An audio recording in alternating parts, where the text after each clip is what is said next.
Great question concerning the 70% of the planet's surface that lies under our necessary oceans.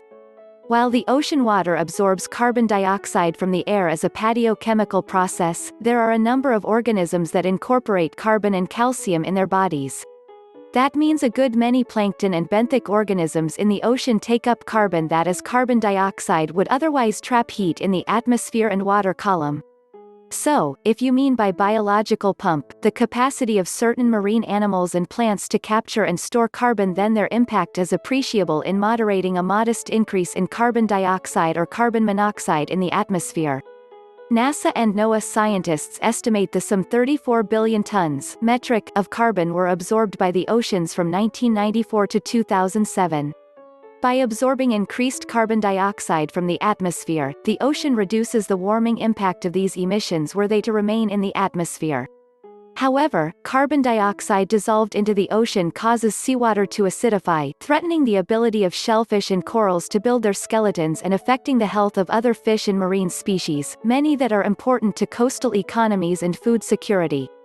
Thus this pumping action is why the oceans are more acidic, and calcium-shelled organisms are under threat as the acid dissolves their calcium carbonate, thereby inhibiting growth.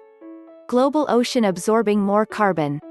From over 50 research cruises that gathered 100,000 water samples, NOAA has been analyzing the ocean's profound biochemical power to retain carbon.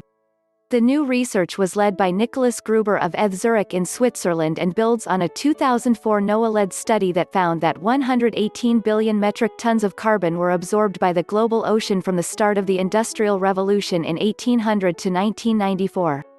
NOAA has created an important International Ocean Carbon Data System database (OCADS) to help researchers monitor changes in ocean chemistry.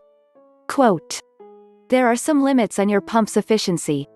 Water trapped at the surface would become saturated, at which point, the ocean would slow its carbon uptake.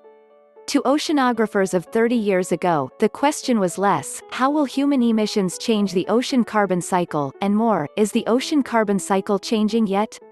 The ocean's carbon balance. NASA's evidence reveals that, for eons, the world's oceans have been sucking carbon dioxide out of the atmosphere and releasing it again in a steady inhale and exhale. The ocean takes up carbon dioxide through photosynthesis by plant-like organisms, phytoplankton, as well as by simple chemistry. Carbon dioxide dissolves in water. It reacts with seawater, creating carbonic acid. Carbonic acid releases hydrogen ions, which combine with carbonate in seawater to form bicarbonate, a form of carbon that doesn't escape the ocean easily. The EPA, NASA, and NOAA, in addition to the Intergovernmental Panel on Climate Change (IPCC), all have excellent information available to you to clarify the role of the ocean, and Scripps or Woods Hole can inform you about the capacities of corals, calcium-shelled invertebrates, and plankton in removing volatile carbon from the air and water. Voyager, how is animal life being affected by the increasing levels of CO2? How do corals build their skeletons? Coral polyps are relatives of jellyfish and anemones. Some live in shallow water, some in deep, some form hard outer skeletons made of calcium carbonate, others have a soft body encasing hard internal structures known as sclerites.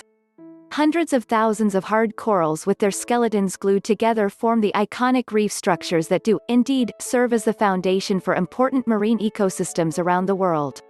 Coral, Woods Hole Oceanographic Institution.